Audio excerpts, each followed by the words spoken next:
Welcome to the Plaid Sheep Oracle. This is an all signs reading for the full moon in Libra on April 12th, 2025. Although it might have meaning for you at whatever moon is happening, if you stumble upon this later. So, in the past, what I've done is chosen oracle cards and tarot cards into little piles, and then I read each one out. But I decided to do it differently. So I've chosen one oracle card for each sign from 12 different decks. And then I have 12 tarot decks that are sort of pre-selected for each sign. And we're going to see how it goes. We're going to start with a collective reading. The collective oracle card came from the messenger deck. And it's breaking free. How good is that? So we are breaking free.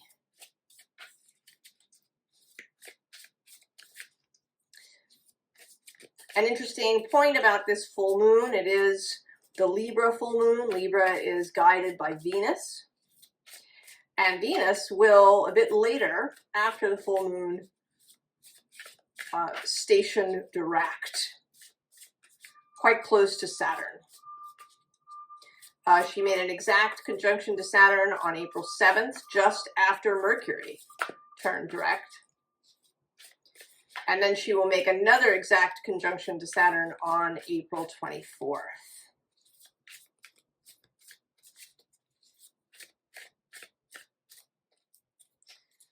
All right, let's see.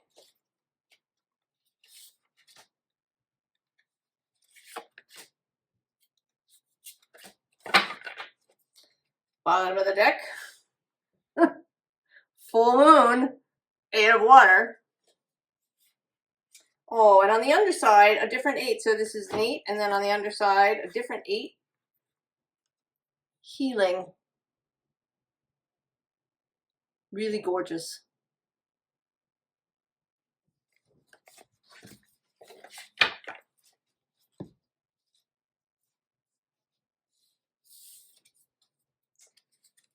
We have Craftsman of Earth,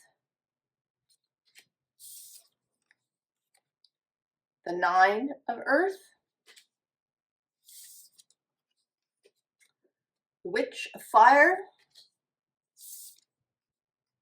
and the Craftsman of Fire.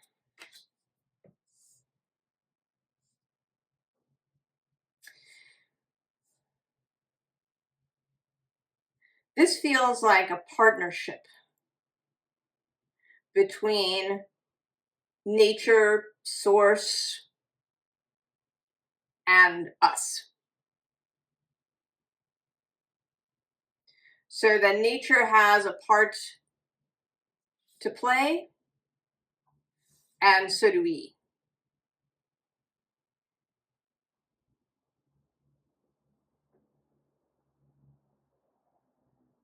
There is something that nature is building, creating.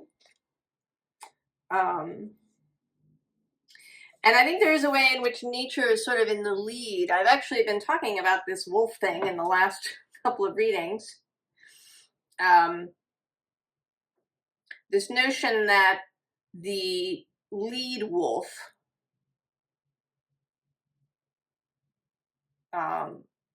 doesn't actually move at the front of the pack. When the pack moves over distance, the slowest members lead and set the pace. And then there are more adults, then there's the children, and then some more adults, and then the leader brings up the rear.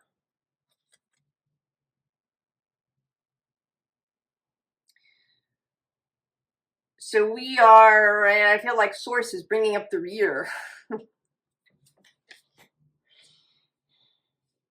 Right, that this craftsman, does what he does.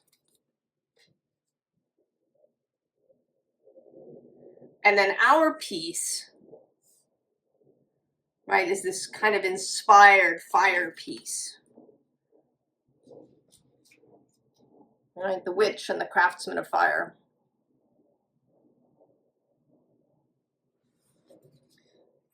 This, right, this human piece.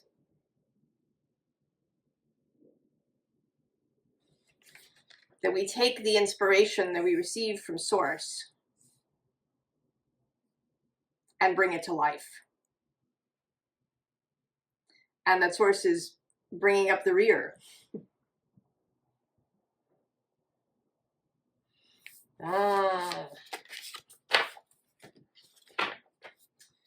Interesting. I'll leave that there to remind me. So, a very nice beginning for the collective. Move on to Aries. Oh, innovation. What more could you want, Aries? Innovation.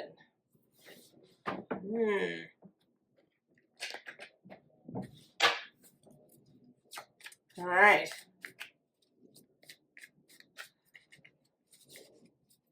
Well, that's pretty straightforward, Aries. Nice fire energy. Now, the sun in Aries at the time of this full moon is going to be conjunct Chiron. And Chiron is usually labeled, right, the wounded healer. And we have healing as a underlying. But he was a lot more than that. He was also a teacher. And I think an innovator. I think he gets, he gets reduced. All of this happens, I think, to all the planets and the signs. There's a reductive factor. We want to fit them into a box or a label so it's easy. We want some keywords. I actually once read a review for an oracle deck, and one of the reviewers was complaining that in the in the little guidebook that the descriptions were kind of essentially that they were too poetic, right? This person wanted keywords for the oracle card. So we like to reduce things.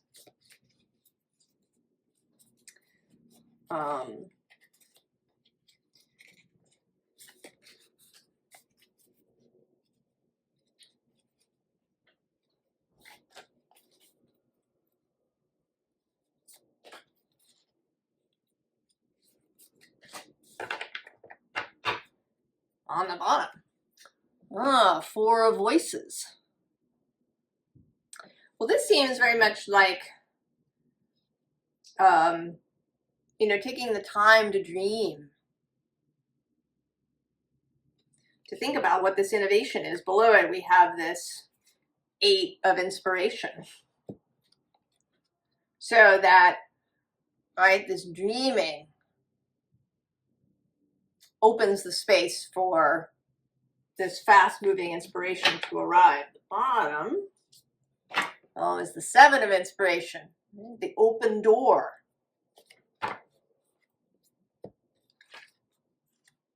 Seven of Emotions, the Magician, the Devil, and the Page of Inspiration.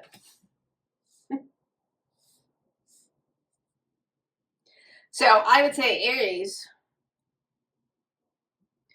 first of all, allow yourself to dream, allow yourself to rest, allow yourself to be bored. Take yourself somewhere where there's no interruptions, perhaps. Spend time away from stimulation, particularly, I would say, digital stimulation. I think if you're having a really nice conversation with someone, or you're just sitting with someone,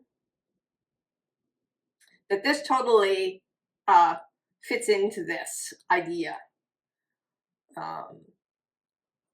but to stay away from the doom scrolling and the web-based rabbit holes and all of these kinds of things, and just general noise, if you can.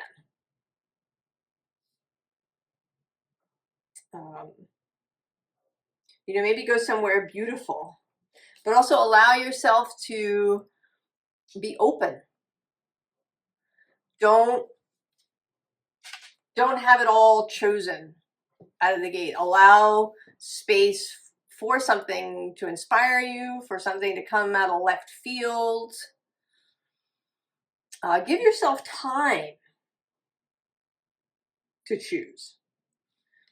That it's in this space that the magician is inspired.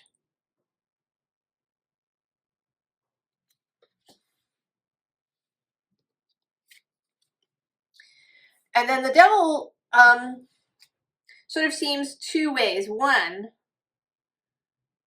it's another kind of admonition to, you know, be aware of distractions, of influences, of stimulus coming in that may not serve you.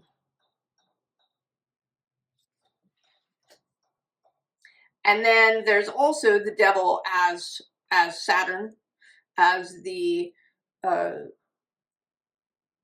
all that is physical, the Lord of all that is physical.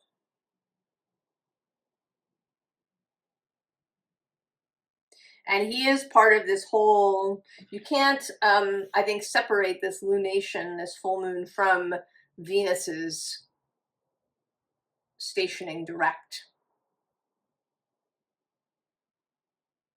And that she is with Saturn. They are within 3 or 4 degrees of each other from now until she really passes him after April 24th. She's moving kind of slowly when she first turns. So it takes her a little while to fully catch him up. They meet at about 27 degrees on the 24th. And then 3 days later, there is a new moon in Taurus that squares the Mars-Pluto opposition. So there is, right, there's this space of newness, of perhaps a radical move.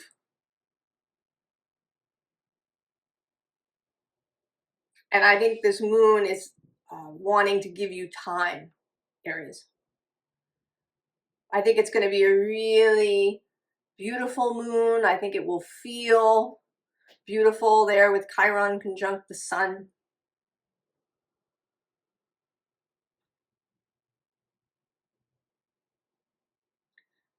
Especially after the intensity of the eclipse and the retrogrades. So give yourself time, Aries, and the inspiration will come.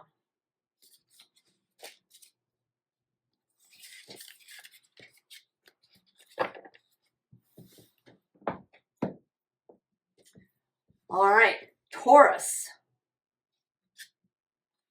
Oh, insight with Apollo.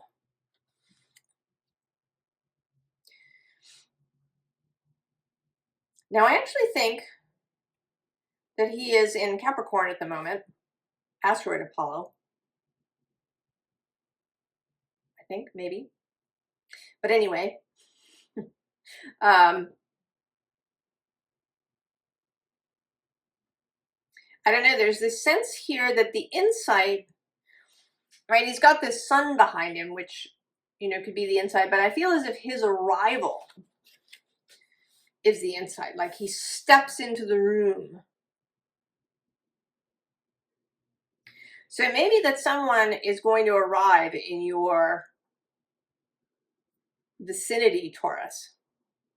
Either someone or something, an event, a major idea. Venus is your guide. This is her full moon in Libra. she is turning direct. And then this will be followed by the new moon in Taurus. And actually the new moon is on the 27th. This is 26, which is kind of interesting.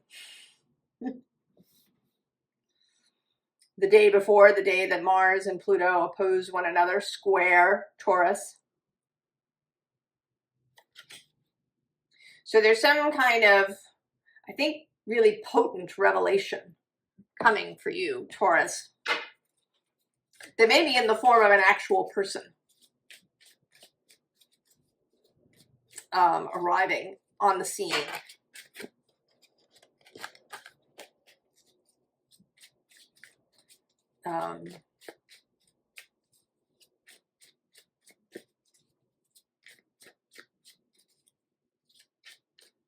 And I don't know that he's entirely unexpected. I mean, it may be that you've been seeking, either seeking this person or seeking answers to some question.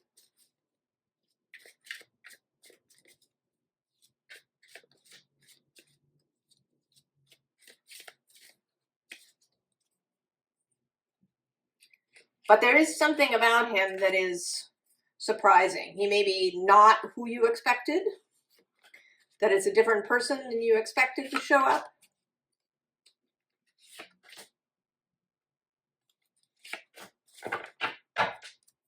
Oh, look at that. The Lovers. And on the bottom, oh, there you are, the King of Pentacles. So this might be someone who is forming a partnership with you in some way, whether romantic or business or friendship.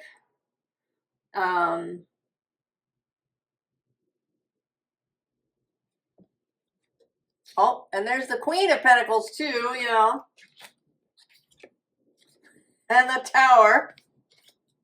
I saw that while I was shuffling. The Eight of Cups. The Four of Cups. And the Nine of Wands.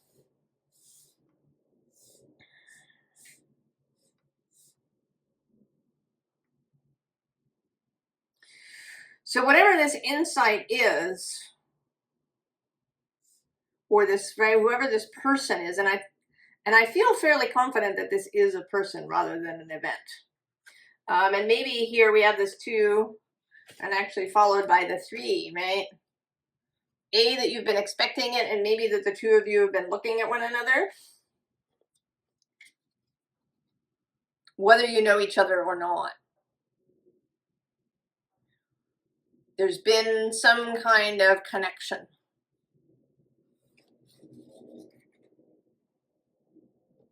That is coming in now.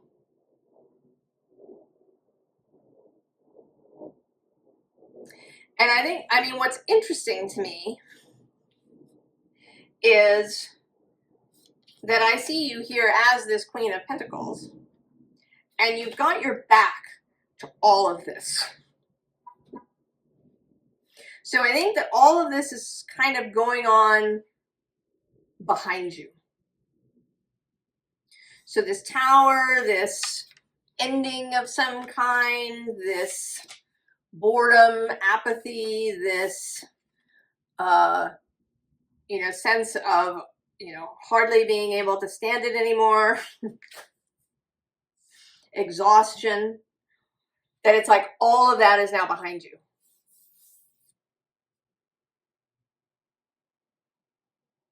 When this person arrives.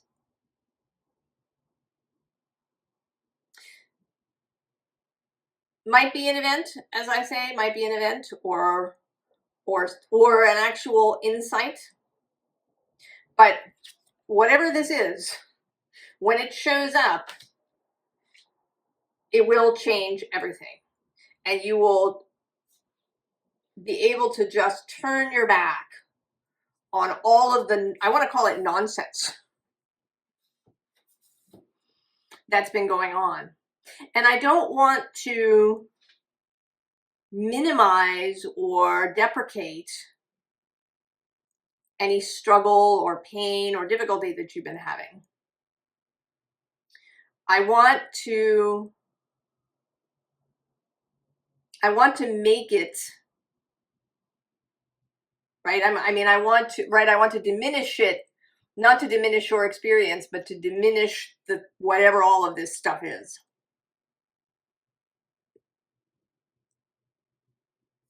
Right? I think that you see that this pentacle, this new reality, new life, new experience that you're having is so much bigger.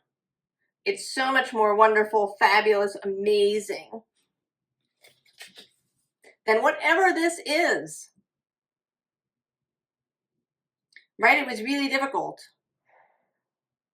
But you now have the ability to release it, to turn your back on it, to walk away, to understand that it does not have a hold on you. It does not need to follow you wherever you go.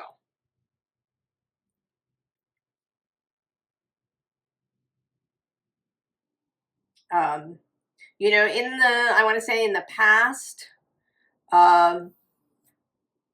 these nasty experiences that we had when we were children were kind of dismissed, and you know, children were labeled as resilient, and right, kids get over it, and you know, you just grit your teeth and move on, and you have to keep a stiff upper, all of that stuff. And you know, many of us, we made it through to the other side, but we paid a price for that. And now the pendulum has kind of swung completely in the other direction, where we almost worship the trauma. Right? We hold it close. You know, we make flags that we wave around wherever we go. And what we want is to come back to the center, where we acknowledge that things that happen when we're little, especially when we're infants and toddlers, can really affect us. But then we don't have to carry it. It is not, we don't have to. We can heal and move on and not carry these things anymore. And I think you're really feeling that. And maybe this combination of the Sun, Chiron, Venus's retrograde, becoming the morning star, her time with Saturn,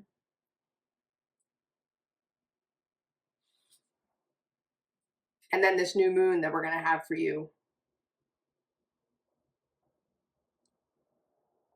But I think everything's about to change for you, Taurus.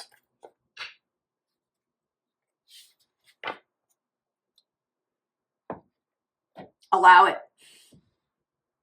Welcome whoever or whatever this is.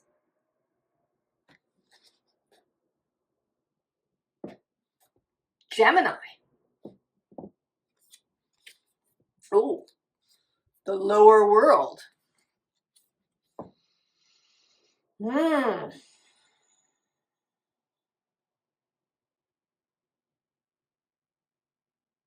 Well, it's making me think of Virgil.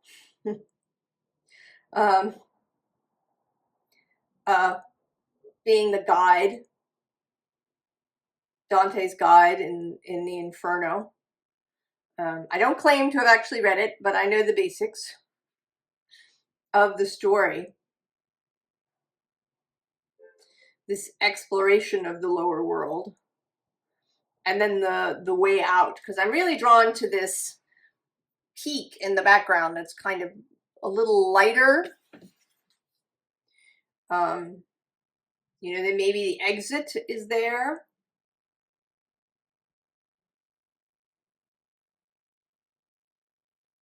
It's also making me think of the Fellowship of the Ring, right? They travel through Moria. And if they had just, right, if they'd kept their course and not, you know, stopped for a really long time at Balin's tomb, and they probably would have gotten through. But then Gandalf would not have had his trial by fire. He would not have become Gandalf the White. Right? Everything would have been different.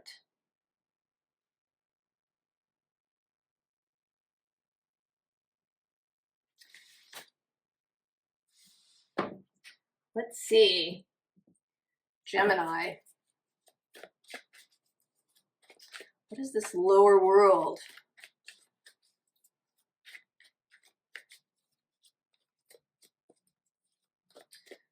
This moon is trine Gemini, happening in Libra. Mercury is already moving direct. Though he'll still be in Pisces, I think, when this moon occurs. In Venus's space. In Jupiter's space, actually. He and Jupiter are mutually receptive, as Jupiter is in Gemini. I'm also seeing this, right, this signal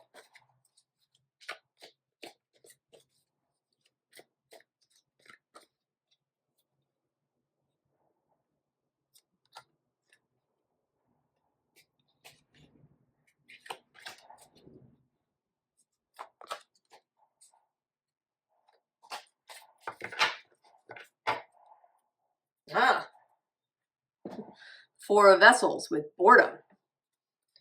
And at the bottom, we have the Ancestor, the Hierophant in this deck. It's under boredom. Ooh! The Page of Arrows. So that's looking a little bit like, right? That this little wren wants to get your attention. It's interesting because there's another card. We'll see if it comes up. The Hermit card, the hooded man. Virgo's card. Virgo is Mercury's other place. Has a little wren that's talking to the hooded man.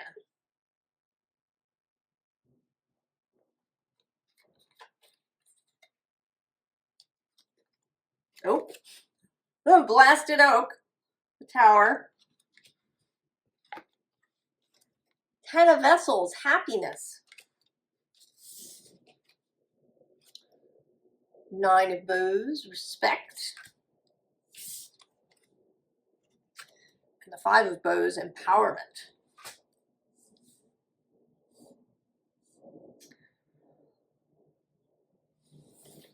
You know, I think this is about you being Virgil.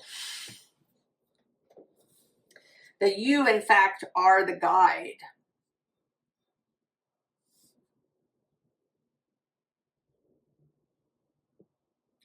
And maybe you're, I don't know, maybe you're taking this up as a profession. Maybe you've decided to be a guide, a coach, a therapist, a shaman.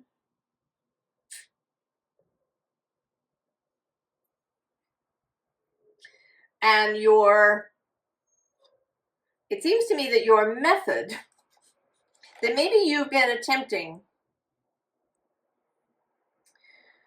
to, right, to get this person to move in a gentle way. And now you've seen that it just has to be bigger. And I'm thinking actually now of a little video that I saw this morning. There's this guy in California who is a dog trainer. He helps people with their dogs. And he has 2 dogs, 2 Dobermans, who assist him. Right? They do their own, right? Because they're dogs. So there's, you know, mutual language. And this video was about a big kind of labradoodle looking dog who was bullying other dogs at the dog park. He would sort of like chest bump them and, you know, just generally get in their faces, and because he's kind of big. And so they brought him and they presented him to the trainer's Doberman, who, while technically smaller, right, is older, more capable, and he responds. Right, when this Labradoodle tries to bully him, he responds and, you know, kind of sits the dog on his ass. He doesn't, you know, damage him in any way, but he, you know, it's kind of a shock, like, oh, this has never happened to me before. Right? I've never had a dog respond in this way to me. I didn't realize. And you can almost see it on this Labradoodle's face, like, oh, that was new. And, right, this is the beginning of that change. And that's kind of what this feels like. Right? Giving somebody a shock of some kind in order to get them moving. And, you know, it's almost, right? It's like a shock of happiness. It's like dousing this person in water.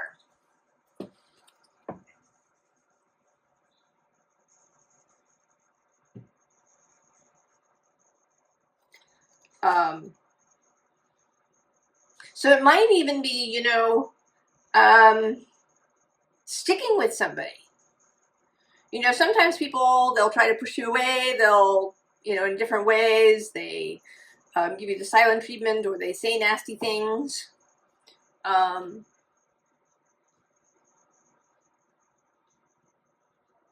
You know, maybe because, right, they create the situation where people leave them.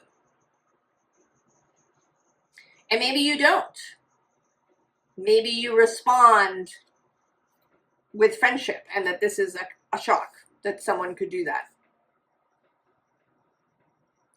Or, you know, if they're all doom and gloom and apathy, that you, right, you simply won't have it. You hold this frequency. And then this person, this, you know, this always looks to me like this person, it is the Nine of Bows, the Nine of Wands, has been out in the forest, they've been seeking, and then they find something. Right? It's like they find a group of people around a fire, they find the safe haven, they find what they've been looking for, but they're hesitating. Right? They're hesitating. But then they find their empowerment. They find that they can, right, that they can come and join the group. That they don't have to remain out in the forest alone. So I think either something's going to happen for you, where some great joy shows up and kind of sits you on your ass, or you're going to do this for somebody else.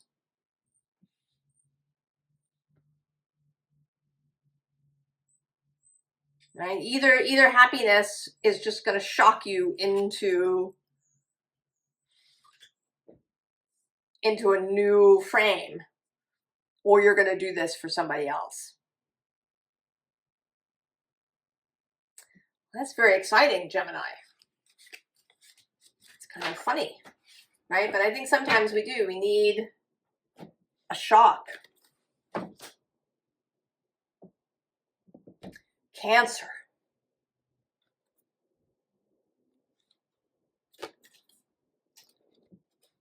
A merry motive.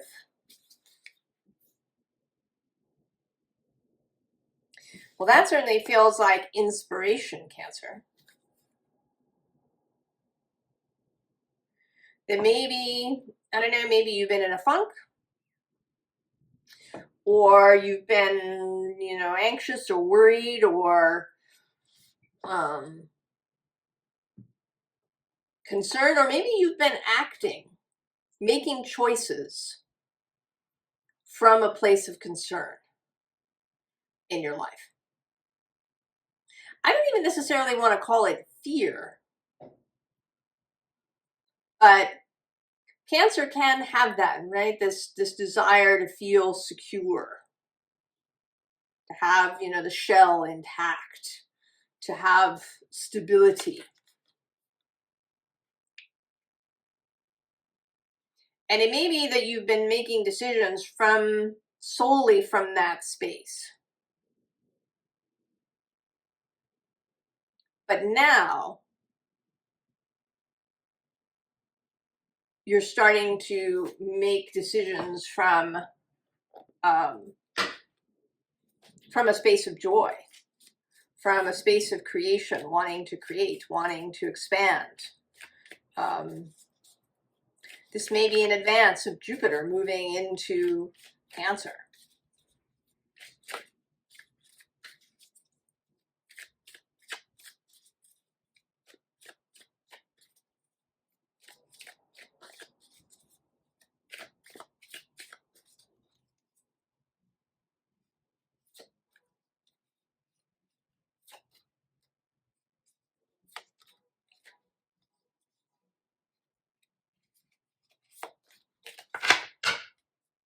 Ah, yeah.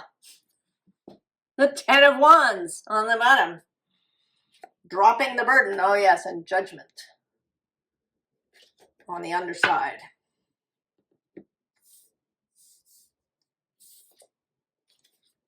The Magician coming up for the second time. He was in the Aries reading. The Ace of Cups.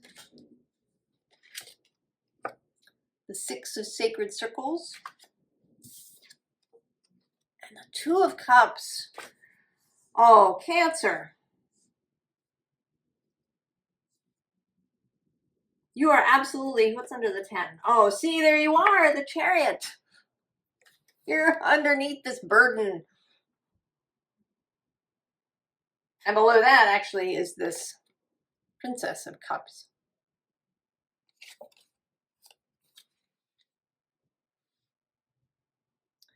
You are in a position to drop the burden. To drop the hypervigilance, to drop excess responsibility that maybe you've been carrying around.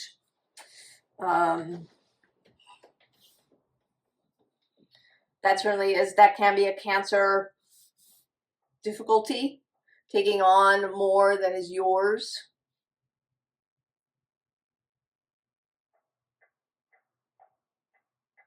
And when you drop that, I think this is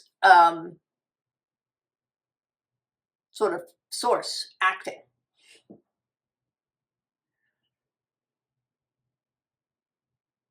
Right? We all have free will, which is a bit of a bugger because it means that Source and our guides and fellowship and anybody else isn't going to override us. If we're sitting in a vibration of burden, then we may just get more burden. But when we drop the burden, then everything can arrive. Right? If we switch what motivates us, if you change your direction, if you move towards your stars, you move towards what lights you up, then Source can act in concert with that. Right? This sort of feels, you know, like Source's contribution. Right? This filling, overflowing of your cup. And this Sacred Circles, this is a potlatch tree. So those who have, when they have, leave offerings at the potlatch tree. And then anyone who is in need can come and receive. And it's not, you know, there's no tallying, nobody's keeping a ledger about who takes and who gives and all of that. It is absolutely freely given. and freely accepted.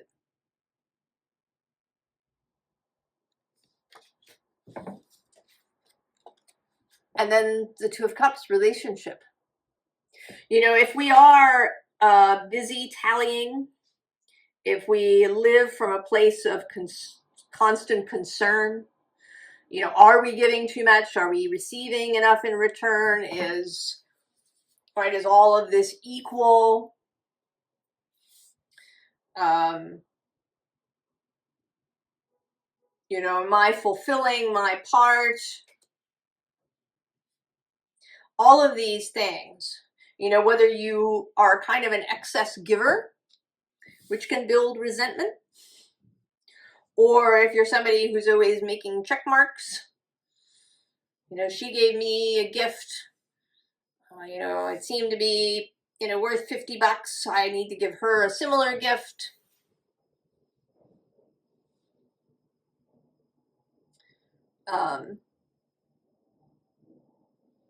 You know, or I gave her a gift and she hasn't returned one, right? So that can be, right, a tallying thing. There is, I'm seeing, I don't often see it, but I'm seeing now, there's a full moon in this card. And that is a thing about Libra, right? Libra isn't, I mean, she's depicted with scales, but from my perspective, she's not about something being exact,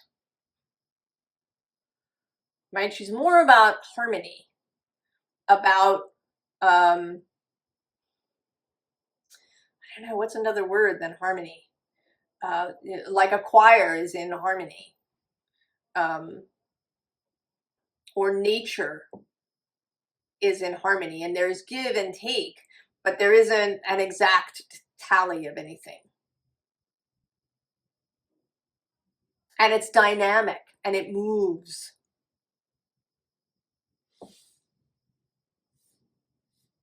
And it's generous.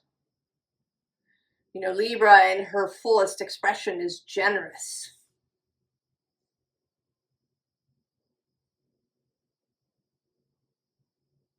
And that, right, that will change your relationships, Cancer. That will change how you relate to people and how people relate back. You know, even when things aren't stated explicitly, often people know, if only subconsciously, that either you are, you know, sort of an overgiver, and there may be control factors in that too. Often, right, if you're the giver, you at least perceive yourself as being in control.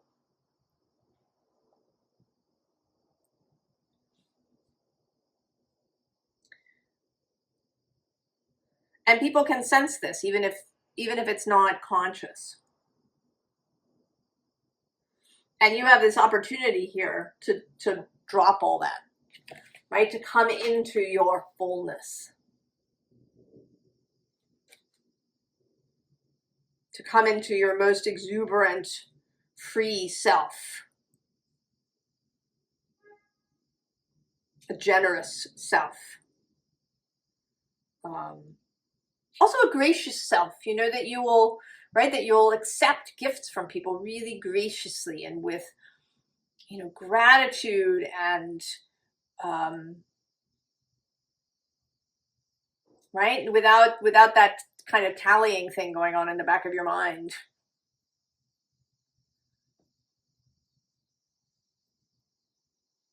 You know, and when we do that, and I remember kind of doing this as a kid myself, actually.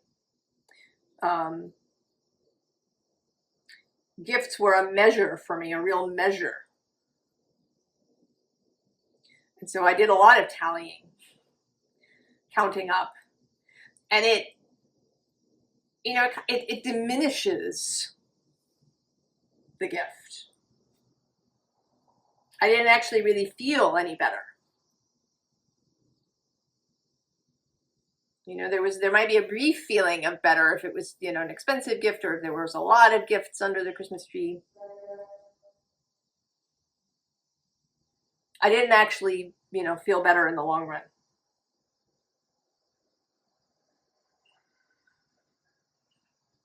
And it made, right, it made relationships difficult, you know, on my end.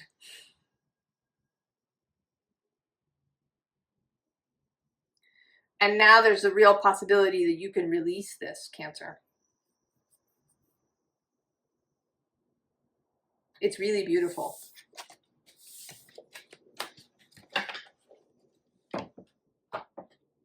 A gift from Venus.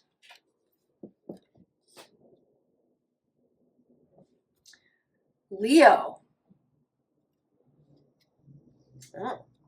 Stagnant waters. Feeling stuck, a call for shifts, flow, and change.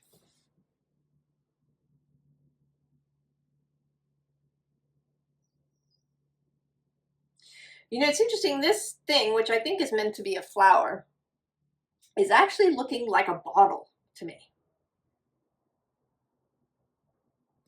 I mean, I kind of have this almost Alice in Wonderland sense that maybe if you've been feeling stuck, that there's this antidote, cure, elixir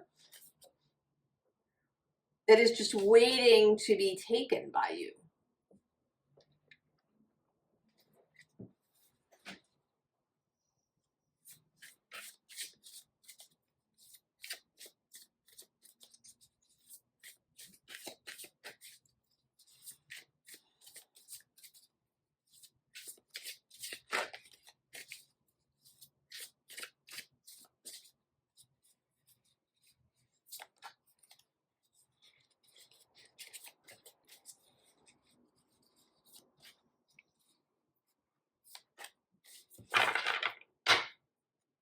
Oh yeah. Four of Cups, apathy.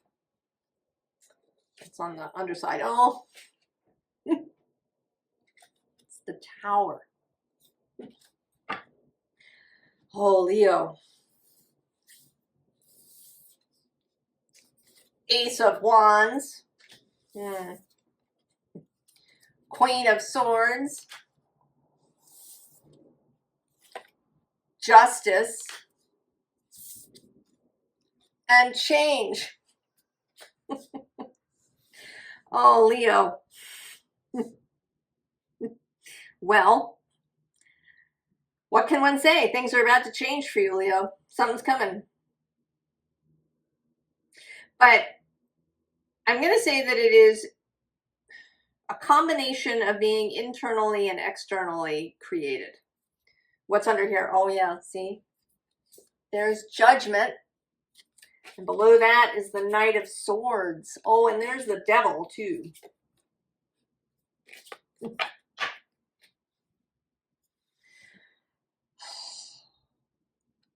Well, you know, this moon is sextile. And the Sun trine. Right? That Sun conjunct Chiron trine. There is, right, this space before there's that final opposition between Mars and Pluto. Mars is going to return to your sign a few days after this full moon on the 18th of April. And then he will oppose Pluto exactly on April 26th. And then we have the new moon in Taurus, which is going to square Leo and Aquarius and this Mars-Pluto opposition. And that, I think, yeah, is the Tower. What's next to that? Oh, yeah, see the Ten of Swords? Oh, and alchemy. And death. Oh, and the moon. I'm going to stop now. Oh, Leo.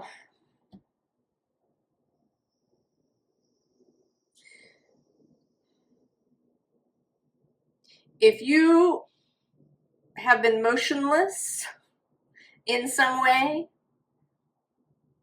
that is about to change. I don't know that it will change. I think maybe the internal change is coming with this full moon now. This full moon in Libra. Right? This sextile trine of this full moon is the internal, because we have these two cards that are Libra's cards, the Queen of Swords and Justice.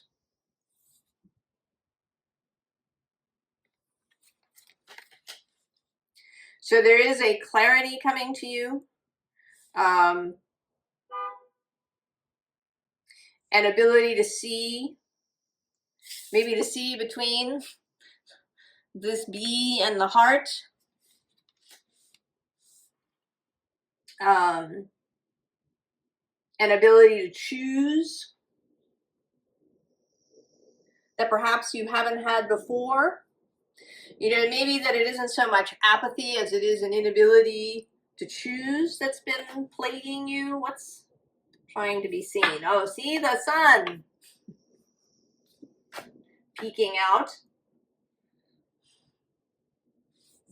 So there's clarity, there's impetus, there's inspiration, there's change.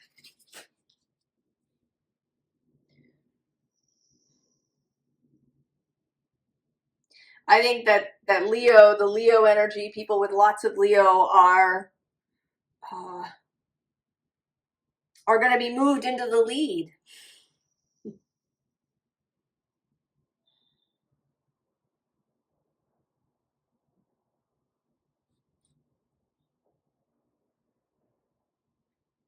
That this has been, right, that you've been in training to be part of the lead energy as we move forward as a society. And, you know, perhaps in a smaller way in your own life. Because it's all beautiful, this Ace of Wands, the clarity and discernment of the Queen of Swords, the alignment and harmony of Justice, and then this change.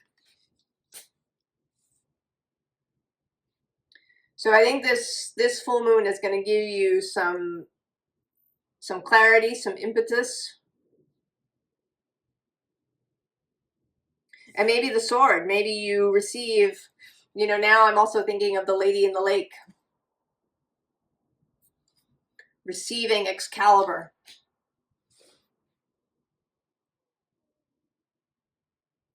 Prior to the rest of Mars' journey through your sign. And, you know, the next 20 years to come as Pluto moves through Aquarius.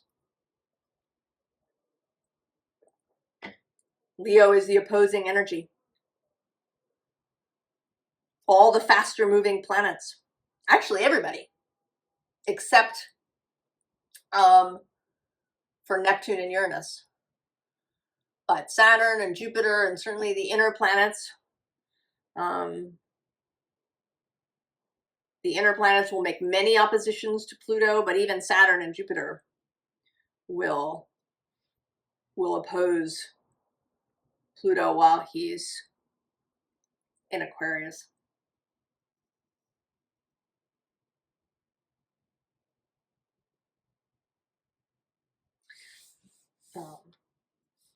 So you've been in training, Leo, and now we're approaching the moment where you set out, right? Where you're going to receive Excalibur.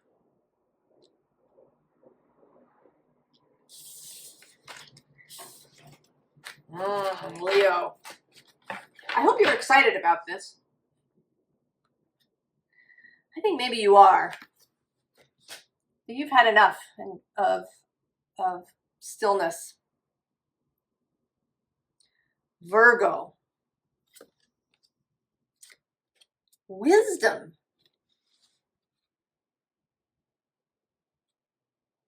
Well, that's very nice, Virgo. This kind of Athena feeling message. I think she might actually be moving through Pisces as we speak across the way from you.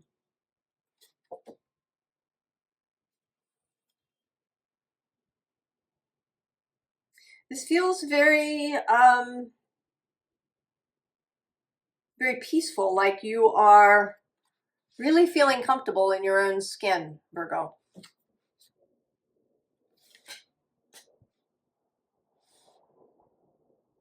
Coming into your own power.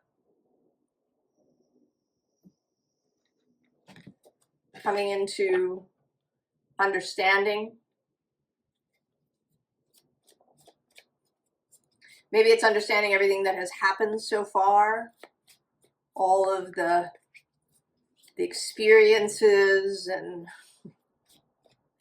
challenges and difficulties and sufferings and everything else.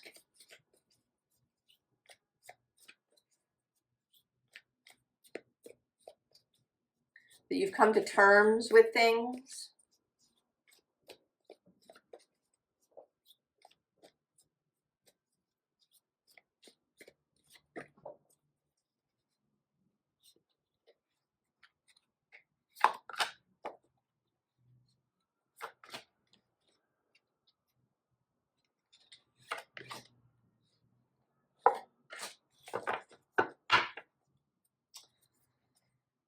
Two of Cups.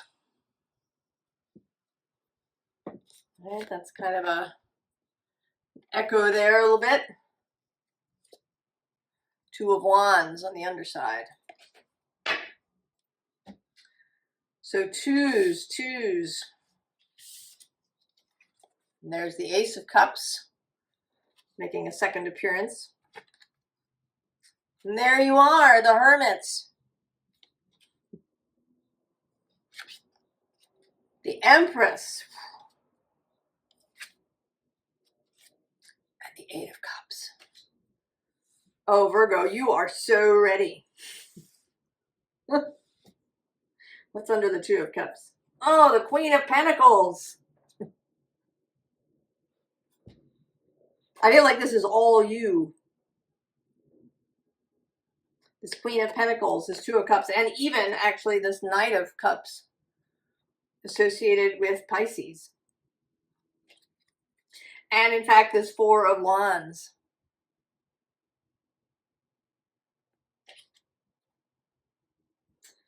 It's under the Two of Wands. Oh, the Star. I'm going to go one more. Oh, Five of Swords. Which is interesting because I saw the Five of Swords a little while ago.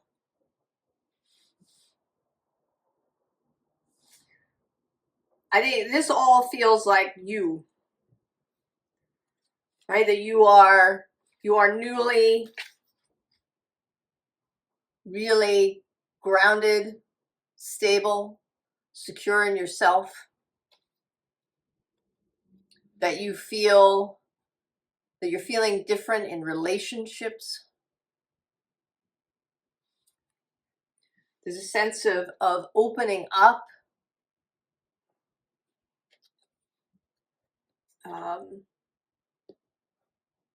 You know, it's making me think now of the Romantic period, the whole philosophy of Romanticism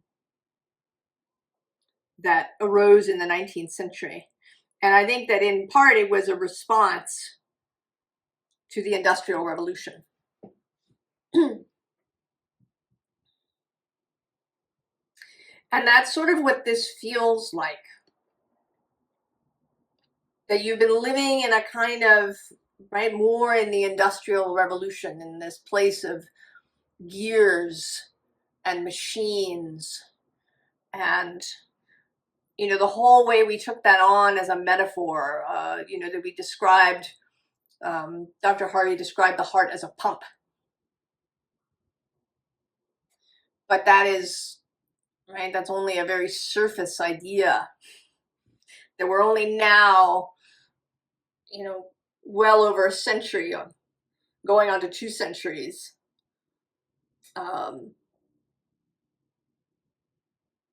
Maybe even longer. I can't even, right? I feel as if Hardy was the late 17th century.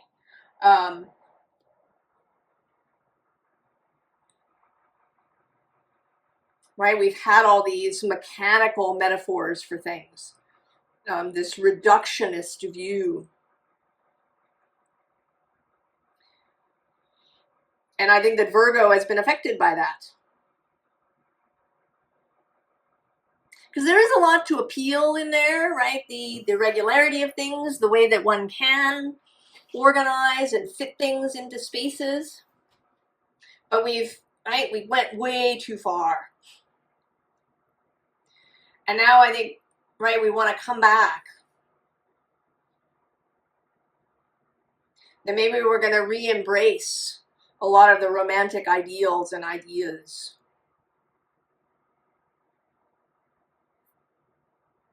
And I think you are absolutely on board. Right? This Ace of Cups, it's like drinking deep from a mystical water source.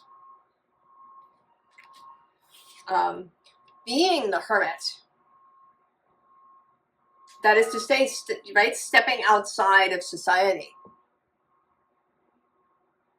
And Virgos actually make up the biggest single, right? There are, you know, if you take all the signs, there are more people born in the Virgo section than in other places.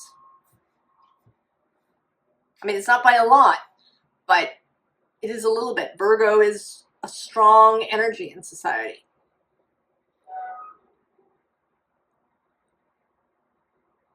So I think this is brilliant,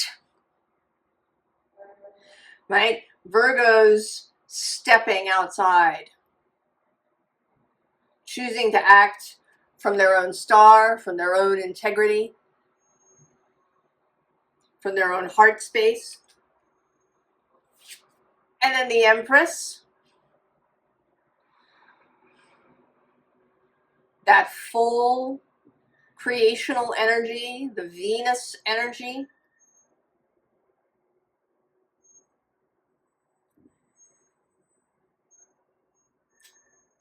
I'm not sure when she gets to Virgo. It is this year.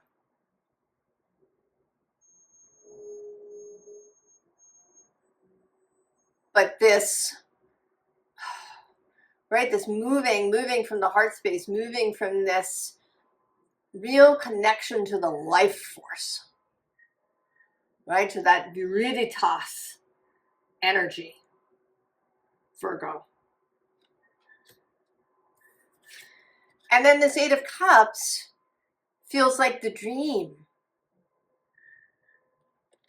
It's actually Saturn in Pisces, this card traditionally. And that's where he's meeting Venus. This, right, the opening, the visioning of a whole new way of doing things. Right? This Virgo energy of a new system that has nature as its inspiration rather than machines as its inspiration.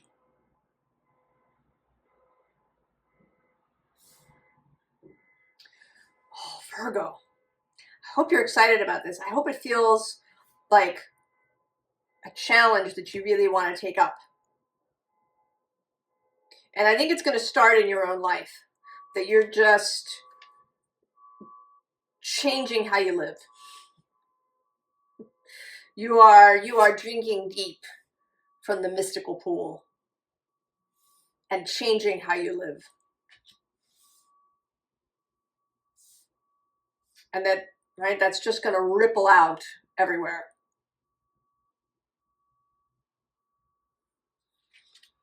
Virgo.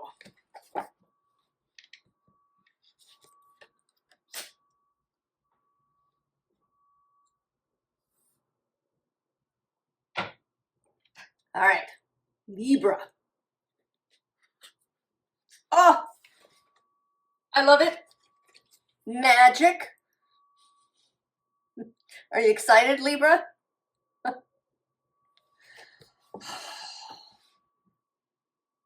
The magic of Libra. The key word here is alchemy, transmutation, right? That moon in your space is reflecting the light of Chiron and the sun. Mysticism, healing, learning, expansion, right? As Jupiter moves, trine.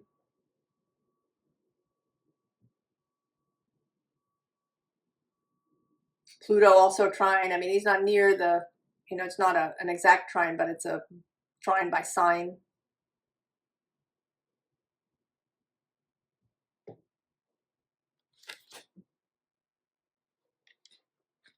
And I'm going to point out that the bottom of this deck, as I pick it up, is the Priestess. Who's on the underside? Oh, the Ten of Wands. Endings.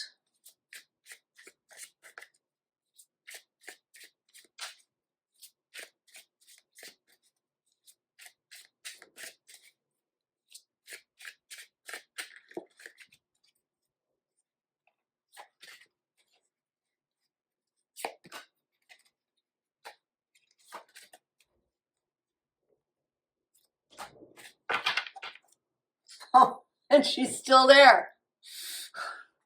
Who's on the bottom now? Ah, the Devil. Saturn, baby. Oh, with the Ten of Swords next to him.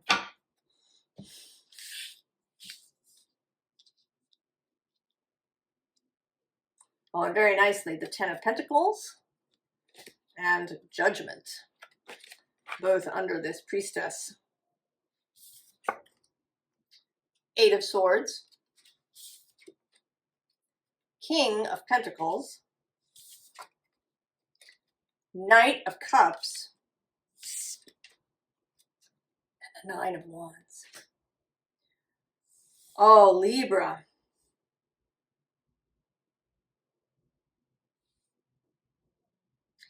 I want to say that you are changing the king. That this King of Pentacles has been trapped in his own mind.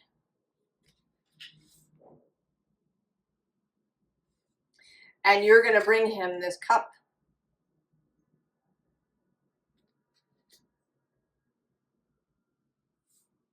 Right? Come to the end. Actually, I'm going to pull one more card. What does it want to be?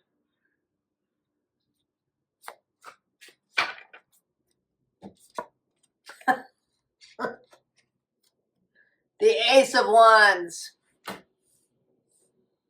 Of course. Of course.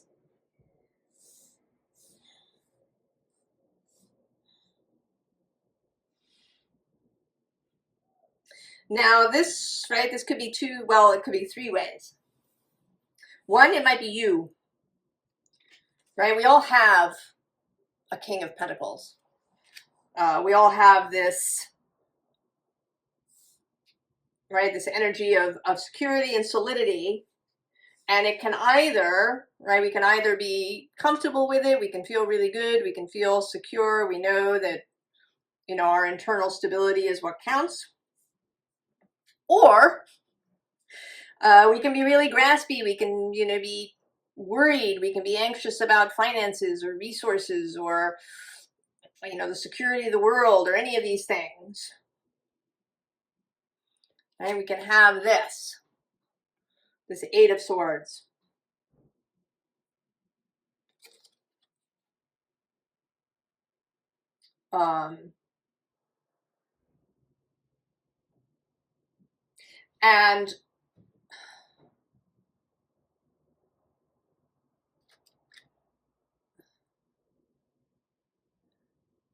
And I think that, you know, generally because it is the Eight of Swords, it's really mostly an internal thing. That it's changing our internal landscape. I mean, she is also you know, an internal card. So this may be about you, that you have been feeling, right, that your King of Pentacles has been locked up, that he's been wrapped in his own mind, you've been worried, concerned. And now this Knight of Cups energy, this cup of loving energy, of inspiration, of mystical water from source, is arriving with this moon, with this reflected light of the sun and Chiron.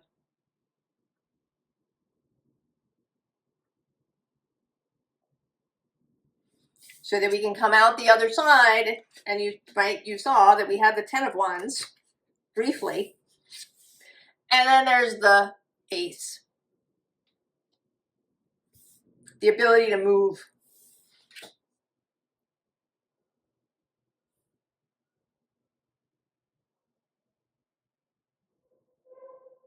the ability to move.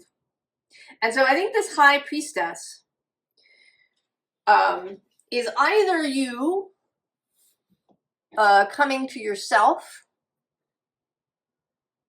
right? She may come to you, she may bring inspiration, or this is you influencing other people, right? Either, so this King of Pentacles may be you, your own internal stuff.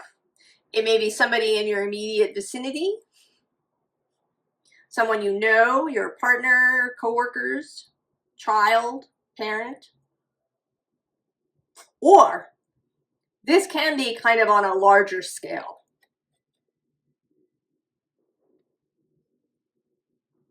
Right? This Libra energy moving outward to affect things on a larger scale energetically. Right? And below her is this really happy 10 of Pentacles. Not a burdened 10 of Pentacles, not a, you know, big, deep status quo 10 of Pentacles, but a joyful 10 of Pentacles, right? One that he can move into after he's drunk from this cup, right? This judgment of newness, right? Moving into a new reality. And actually below that is the 8 of Pentacles.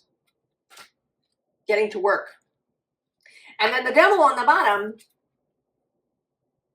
you know, both the vision of, you know, getting past internal, or getting past the blocks, the bad habits, the difficult belief systems, and also the Devil as the adversary to the status quo. Who's next to him? Oh yes, the 10 of Swords, and then, oh yeah, the 8 of Cups.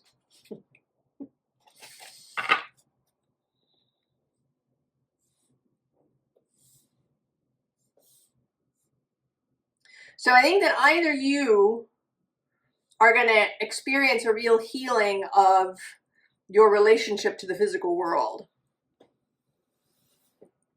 and how you view your own resources, your own wealth, or you're going to affect other people, or both, perhaps. Perhaps you go first, and then you move outward with this inspiration. You take your magic out into the world, Libra. Everybody's doing so well, coming out of stagnancy, coming out of pain.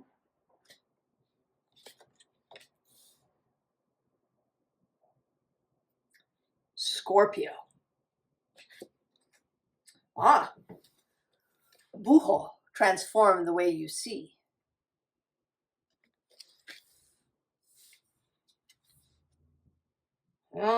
Scorpio.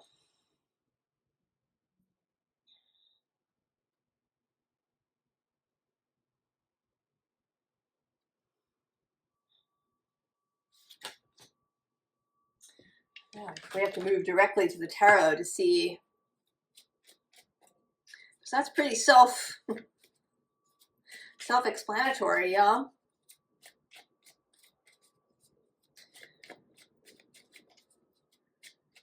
What is the seeing in particular?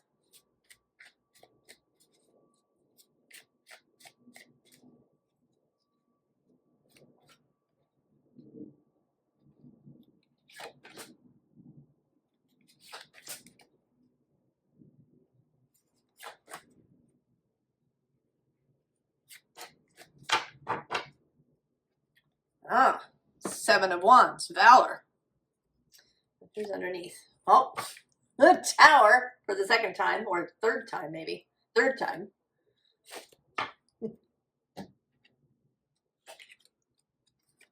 Six of Discs, Generosity. The Chariot. The Hermit.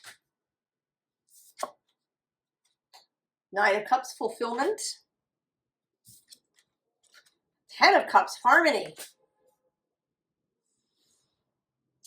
Oh, Scorpio.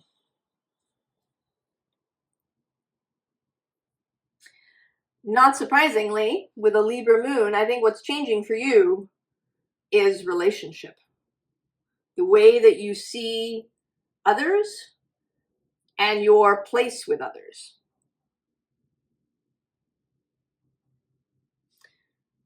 It may be, oh yeah, there's the Magician under that. And this card often makes me think of Prospero from the Tempest. But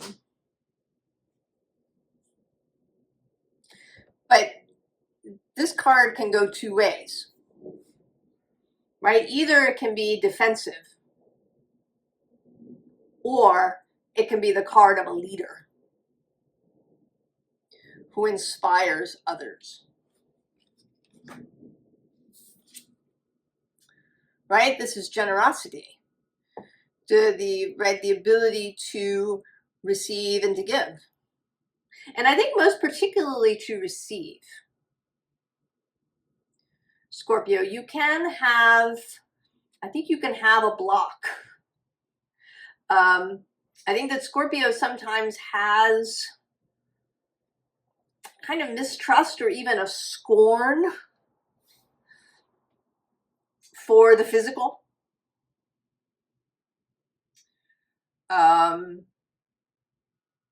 You know, I don't need anything, right? I only need spiritual sustenance. But the ability to receive from others, also the ability to be generous. That's something that came up in another reading, the ability to be generous, generosity. Because you know, right? You know you won't be left without. The Chariot. Right? The ability to move in partnership. To also have your own motivations come into sync with each other.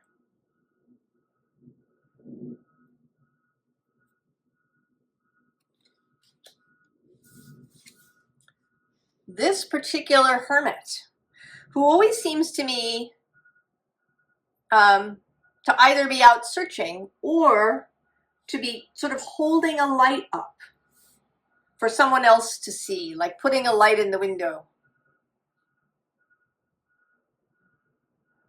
Being a safe space for others.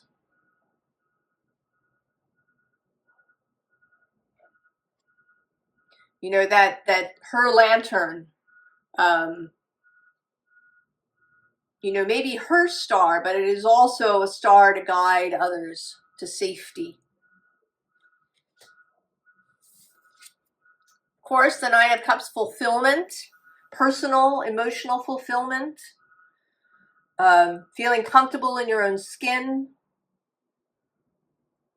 I think it's also a place of generosity, right? These cups are overflowing. and it leads into the Ten of Cups, which is fulfillment in a group. I think, Scorpio, that you are going to be a safe haven for people.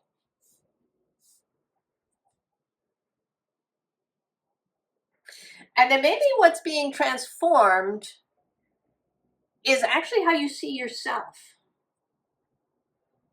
If you haven't seen yourself in this way, as somebody else's light, as somebody else's safe space, and not just for those immediately around you, but I think perhaps for people in general,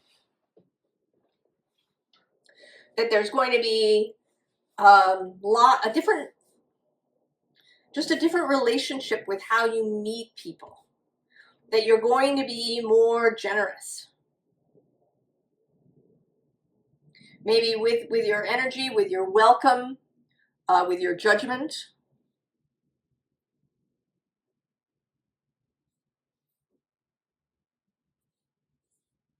As well as perhaps with resources.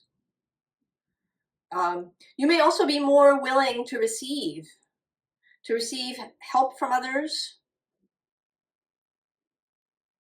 to receive this fulfillment from others, to not always be standing alone.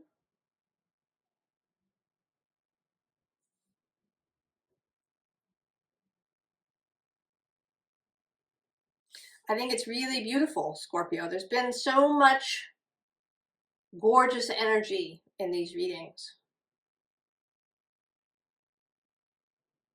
of love and generosity and openness and friendship, a willingness to be the light, a willingness here to be the safe space for others.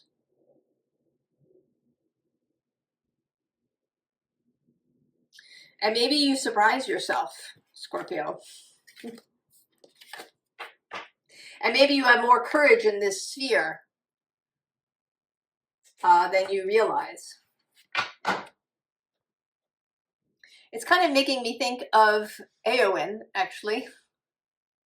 Right? She doesn't want to get sent with the women and the children. She wants to stay and fight. And when she is in the cave, there's this woman who cries and kind of like throws herself in Éowyn's arms. And Éowyn has this look of, oh my God, what do I do with this? Right? She's ready to fight with a sword, but to comfort others, to receive this fear from others, this emotionality, that's what scares her. And so that may be where the courage comes in, and this seeing in a different way.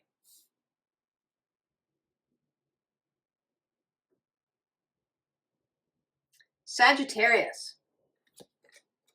Oh, restriction. Oh.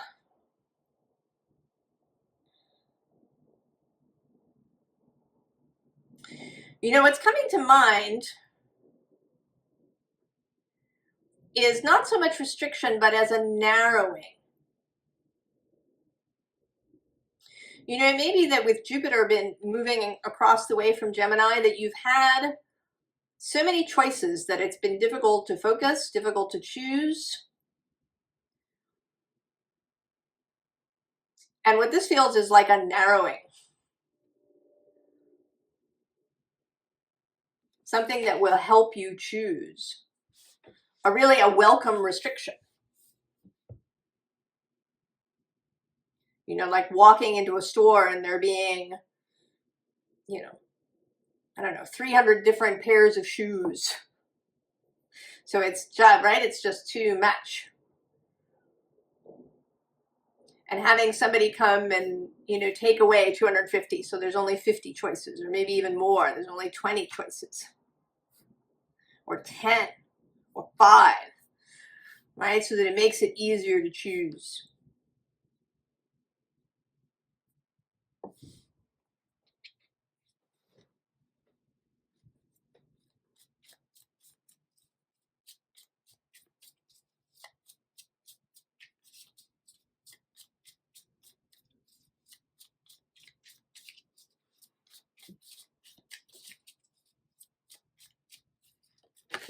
Look at that. The Lovers popping out.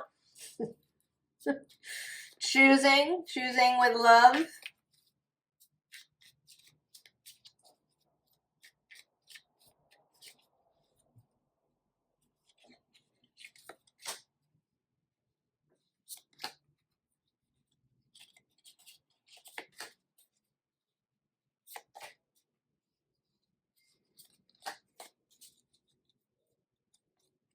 Oh, and the Knight of Cups on the bottom.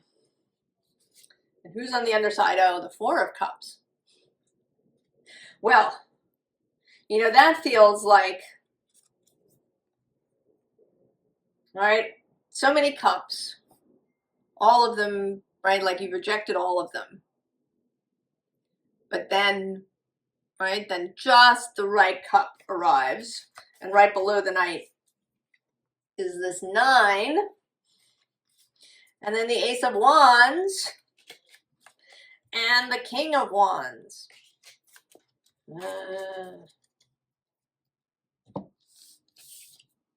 Oh, Ace of Pentacles. Page of Wands. 7 of Cups. And there you are, Temperance. And the 3 of Wands. So I think here, this guy that's in the middle, I think, right, you've been here. It's too many goddamn choices. And I think they're about to narrow. And either, I think either you, right, with the Lovers popping out there for a moment, that you really get yourself able to choose from your heart space, right? To know what it is that you really want. Or events conspire to restrict you to like 1 or 2 choices. I mean, maybe even just 1.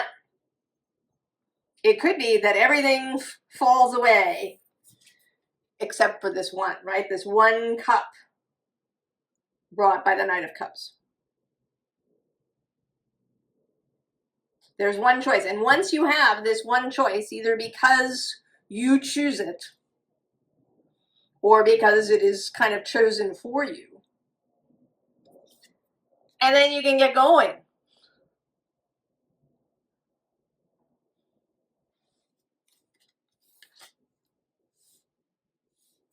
Right? You come back to yourself.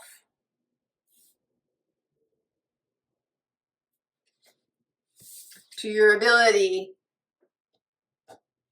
right? Your ability to access adventure, to go.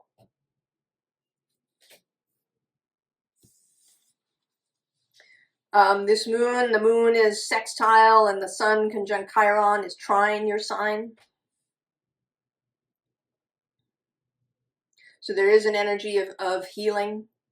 If you've been stuck somewhere for any kind of internal reason, you know, feelings of worthiness or deserving, or feelings whether or not you are capable of something, or whether something is possible for you.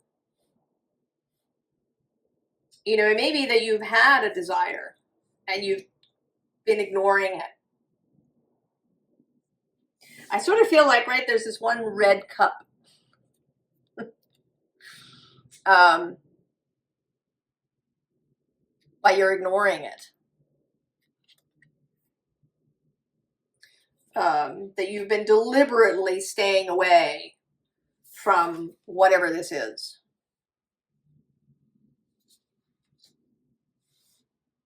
Because you didn't think you could have it. You know, too difficult, impossible, not for you. You know, not a good choice. You need to have a day job, or whatever it is that has kept you from it. And you know, this feels like this moon. And it could be that this is a person who shows up and shows you something about yourself. You know, maybe they show you your own capability, your own worthiness, because they can see it from outside of you.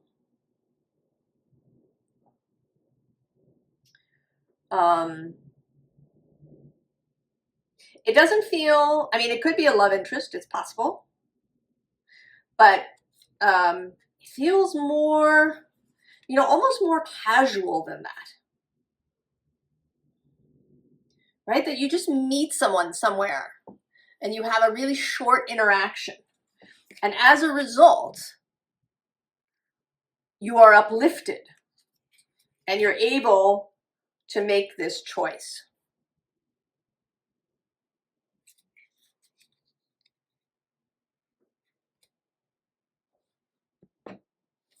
Right? Able to return to this spirit of adventure, to your ability to really focus on what it is that you want.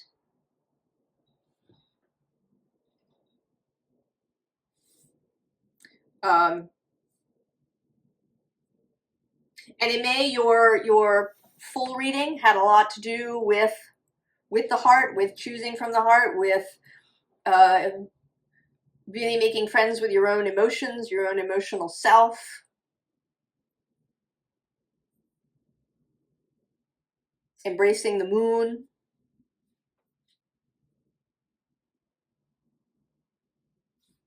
In order to come back, right? Come back to yourself if you've been swimming around. So I think this restriction is all to the good, that it will enable you to move forward. Sagittarius. Capricorn. The quest. Goals, deep shifts, carving out change, inner journey. Well, Capricorn. There's been kind of there's been a feeling of romance through this whole thing. We've had the Knight of Cups come out a couple of times and the Ace of Cups. Certainly it is the Libra moon with Venus in Pisces.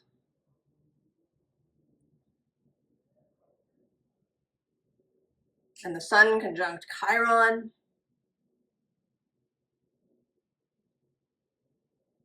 So there is a romantic sense. And here I feel not so much setting out on the quest, but maybe reaching the goal of the quest.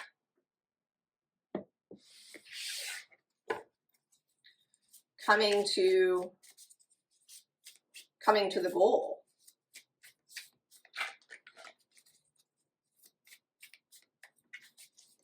If you've been searching.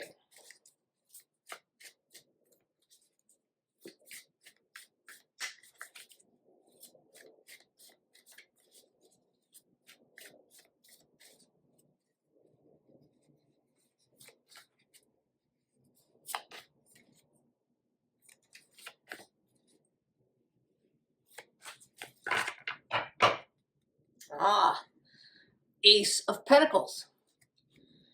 Ace of Earth. The Hermit for the third time. Four of Wands. Death. And the Nine of Cups for the third time. Who's on the underside? Oh, the Seer of Air. Vision. Vision.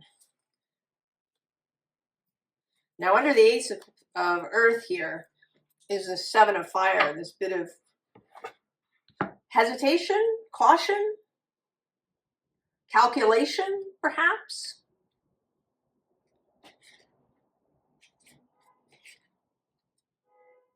Waiting.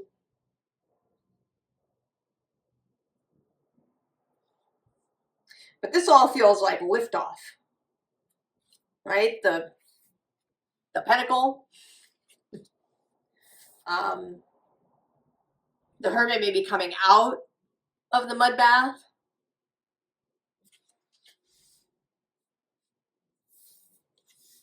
There has been actually an energy of the Hermit, right, coming back into society. This Four of Wands taking off. Death. And this card has more of the sort of rebirth aspect of death with this berry coming into being and the sense of infinity. And then this fabulous Nine of Cups with the hippo catching that flower, receiving.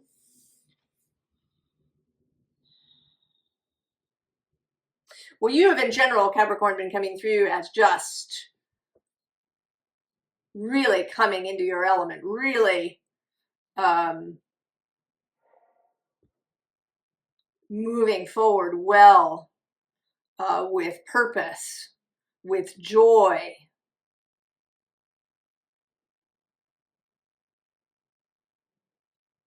With discernment.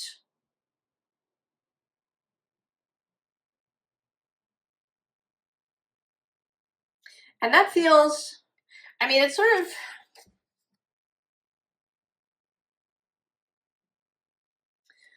I don't know, I kind of want to pull a card specifically for this quest card. I don't know why, we'll see.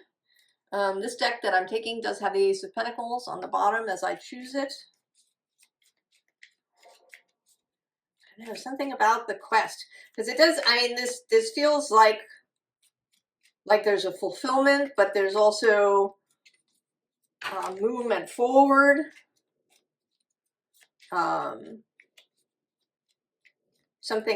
Both something coming to fruition as well as something taking off.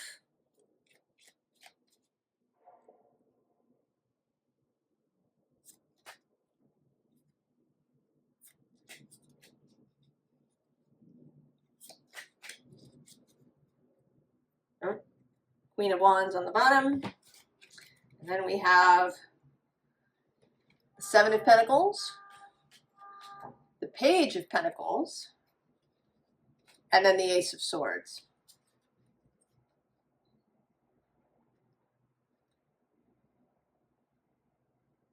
So there's a solution, right? This always, right, this as an abacus.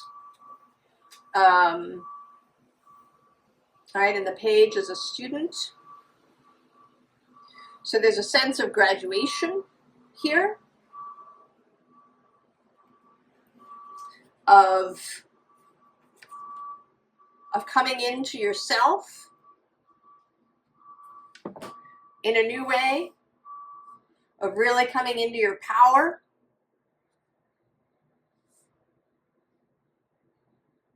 And there is this sense of continuance. You know, that the quest both ends and continues. That there is this graduation, this completion, this moving into a greater state of fulfillment. And at the same time, right, with this infinity, right, there's a continuation. Something completing, something new beginning.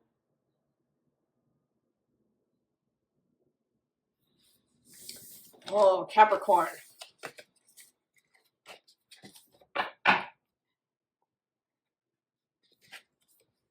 You're going to be one to watch. Aquarius.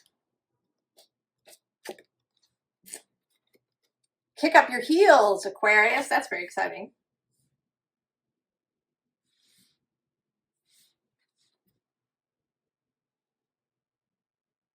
Although it's interesting because the moon in the card is a waning moon rather than a waxing moon.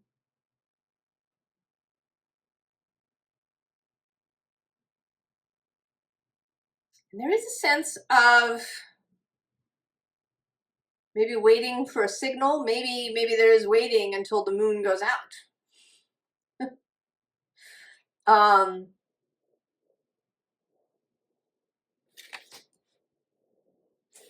Let's see.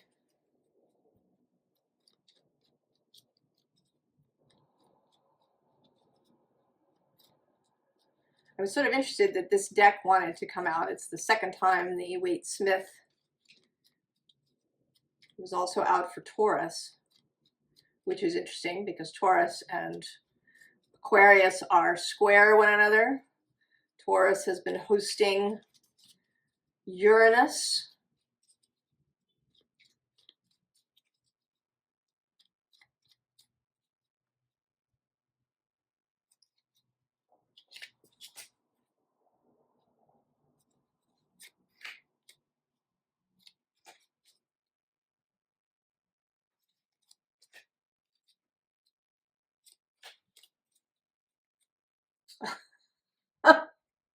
And there it is, the Hierophant. Taurus's major arcana with the Three of Swords beneath and the Two of Swords on the underside. Intriguing. Aquarius, Two of Cups, the Emperor, the Chariot, Nine of Cups for the fourth time, and the Page of Pentacles.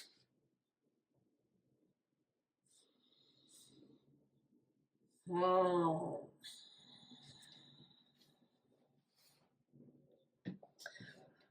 Aquarius.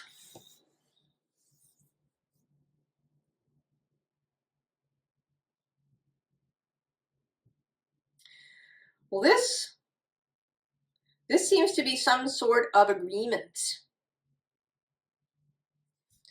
This Two of Cups is coming out as an agreement, like a legal agreement or a, you know, some sort of negotiation. That is an aspect of Libra. Negotiation.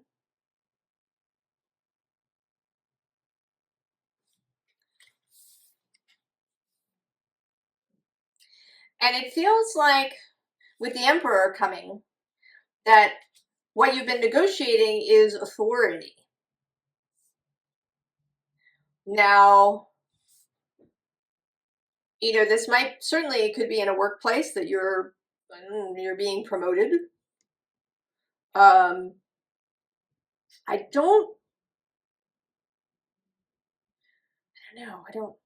kind of don't want to put restrictions on it, but it feels very sort of individual.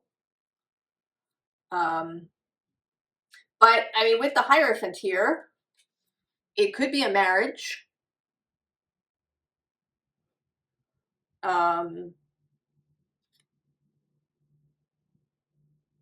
It could be a marriage. Below the Three of Swords is Temperance. So there's a sense, right, of the truce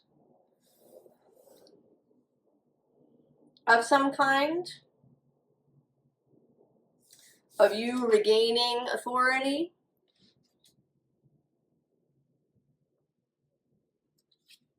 And then getting ready to move in some way, taking the reins. It might be taking the reins of your own life. I mean, there is a solitary nature here. That you're coming back into authority, you're taking up the reins, you have this card of personal fulfillment, and then this new endeavor.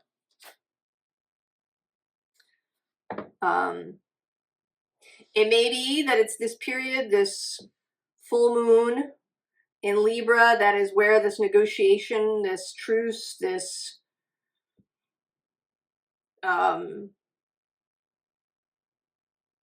change in relationship, a rapprochement, a restoration of a relationship. It could even be a peaceful ending to a relationship. It could be a divorce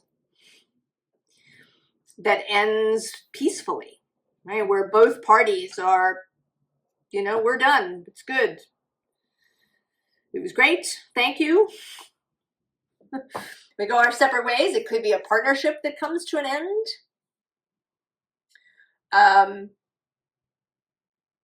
You know, maybe you're let go, but you get a really great severance package that allows you to start your own business. But there's some sort of newness, a new endeavor, and you are going to be totally ready for it. And it may be, again, with the Hierophant showing up, this idea of Taurus, this connection to Taurus, that the Taurus new moon on April 27th may have something to do with it. It may be that, right, that this negotiation happens now between this Libra moon and the Taurus moon. And then there's the kickoff.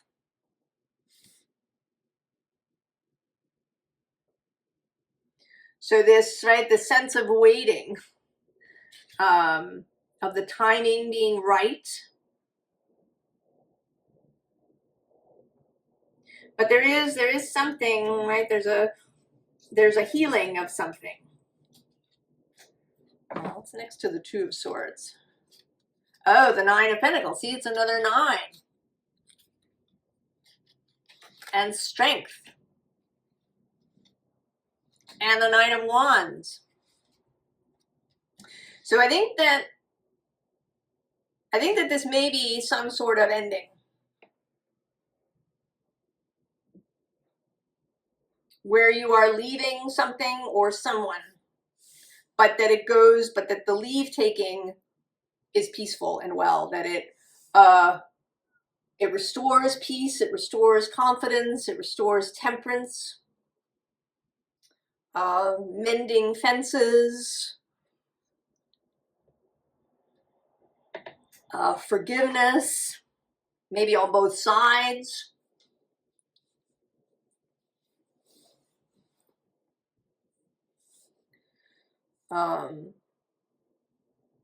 So there is something, Aquarius, that is ending and sending you out on your own to begin. I hope that's exciting, Aquarius. It sounds exciting to me. Kick up your heels. And Pisces, with the Queen of the Moon Oracle. Oh, and the realization, the waxing crescent.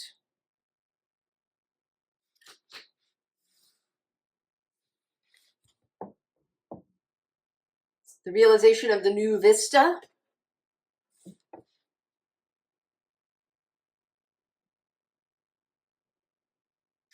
I don't know, I'm really drawn to the sort of keyhole here.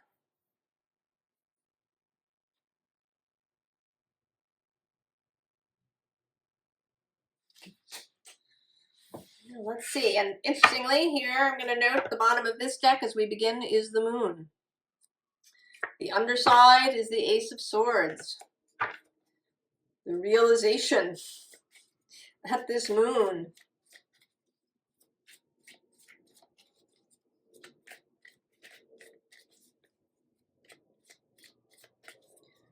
moon is guided by Venus, and she is in your sign. She will turn direct only hours after the full moon is exact.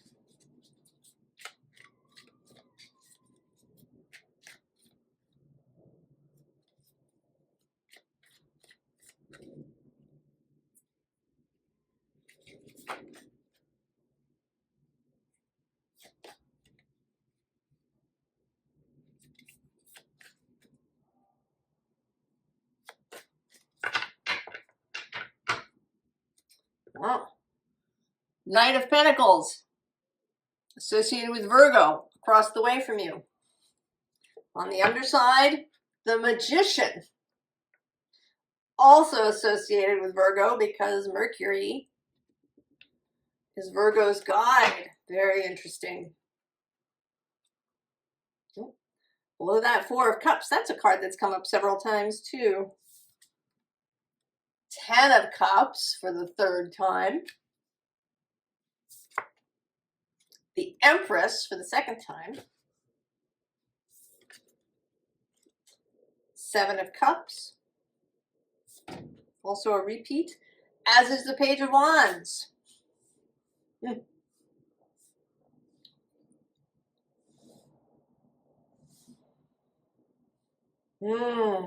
Pisces.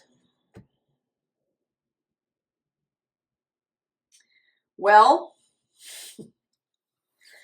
this seems to me very much like a romance. Now it might be a thing, like a new inspiration. You know, a new project or a new sphere, like, you know, you discover Reiki or you discover, right, something. But that's right, that this seems like the arrival of whatever that is.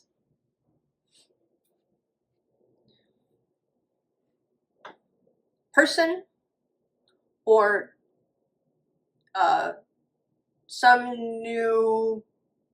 a new love, because you've been, right, you've been here, and oh my goodness, all right, so we have here these two. They came out in a different reading together. Justice and the Queen of Swords, the two Libra cards in the deck, or two of the Libra cards in the deck. And then this Four of Cups.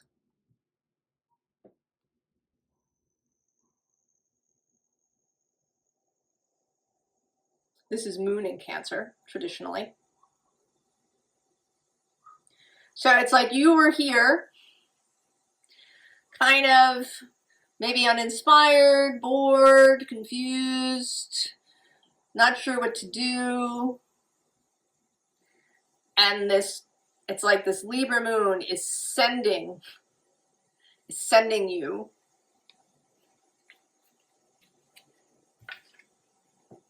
whatever this or whoever this is.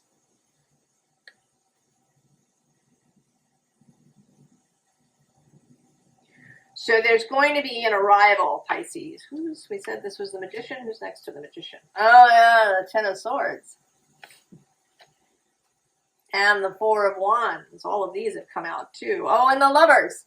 I'm going to stop.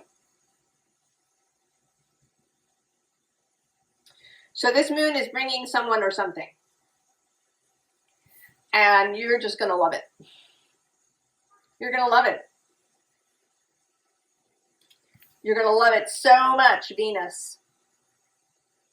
Flowers, joy, exuberance.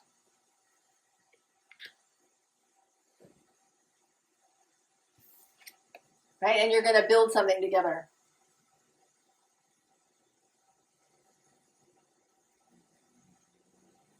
You're going to build something together.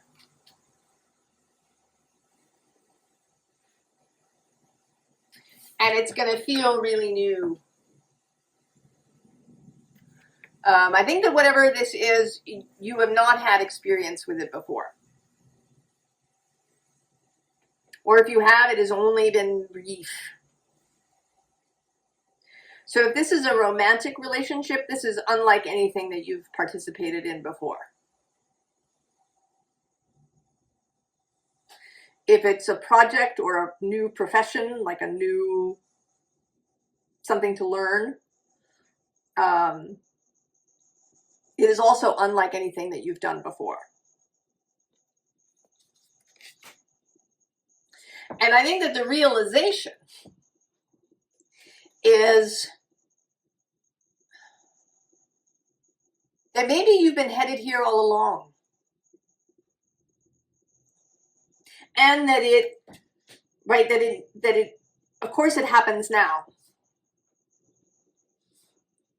That this is the moment. There is, the realization is understanding, like, oh, of course. Of course it's now. Of course. All of these other things needed to happen first. Of course.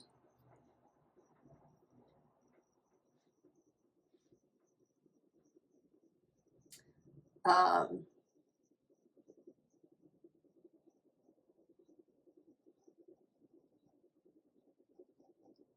don't know, I feel a little like I want something, I want another card, I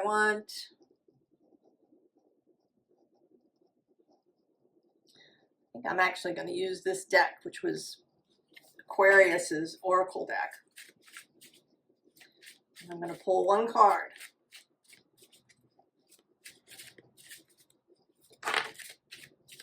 Okay.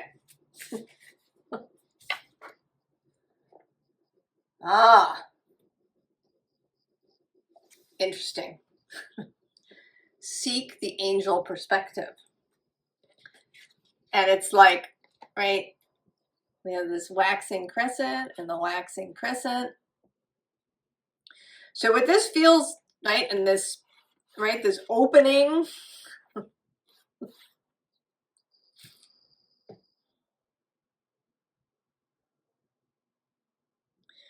so I want to say that you, right, fly through the opening. Take the angel perspective. And maybe that's the realization, the ability suddenly to see the whole thing from above.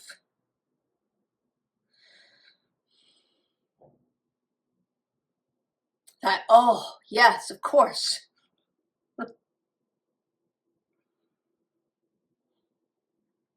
Of course.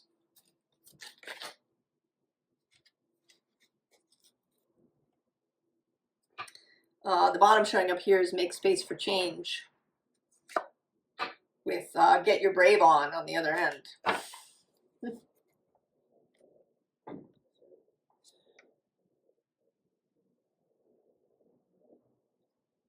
Pisces. So beautiful. So beautiful. I think you're so ready. I think that right, that this scene, I think that this isn't, right, that there isn't suffering really going on here, that there's, you know, you've just been here. And then maybe even the being there for a while, being kind of removed, opens the door to all of this.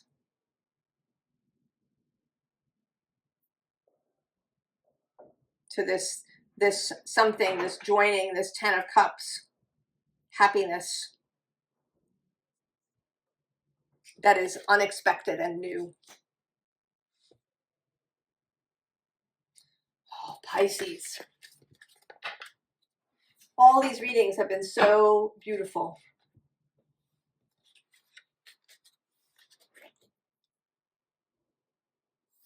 I wish you a very blessed full moon and all the very best. And I will see you next time. So long.